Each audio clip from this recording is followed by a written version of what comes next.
আর primary স্কুলে dance এবং গান শিক্ষার জন্য ওস্তাদ দিবেন, শিক্ষক দিবেন। কেন, কিসের জন্য? গান ড্যান্স আমাদের মুসলিম পরিবারের এটা সংস্কৃতি না। যদি আপনাদের সমস্ত পরিবার, বাংলাদেশের সমস্ত পরিবার নাস্তিক হয়ে থাকে, বেঈমান হয়ে থাকে, তাদের জন্য গান এবং গানের টিচার দিতে পারেন। যদি 92% মুসলমানদের দেশে কোনো অবস্থাতেই গানের টিচার দেওয়া যাবে না।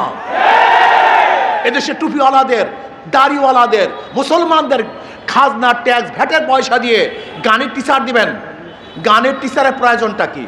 সেখানে ইংলিশ টিচার দেন, কম্পিউটার টিচার দেন। আজকে প্রাইমারি শিক্ষা ব্যবস্থা ধ্বংস হয়ে গেছে, কিচ্ছু নাই। সেখান থেকে আর মানুষ ঘুরতেছে না, ইউনিভার্সিটিতে চান্স পায় না, মেডিকেলে চান্স পায় না, কোনো জায়গায় চান্স পাচ্ছে না। এর জন্য প্রাইমারি শিক্ষা লেভেলকে ঢেলে সাজাবার জন্য ধর্মীয় শিক্ষক সেখানে নিয়োগ দিতে হবে এবং কোনো অবস্থাতেই সেখানে গানের টিচার বাংলাদেশে দেয়া যাবে না। যদি দিতে চান আপনার গদি, আপনার মসলাত উৎখাত করবে ইনশাআল্লাহ। ফাইজলামি পেয়েছেন আপনি, মনে যা চায় তাই করবেন আপনি। এটা 92% মুসলমানদের দেশ। এদেশে কোনো অবস্থাতেই ইসলামের সংস্কৃতির বাইরে কোনো কাজ করা যাবে না।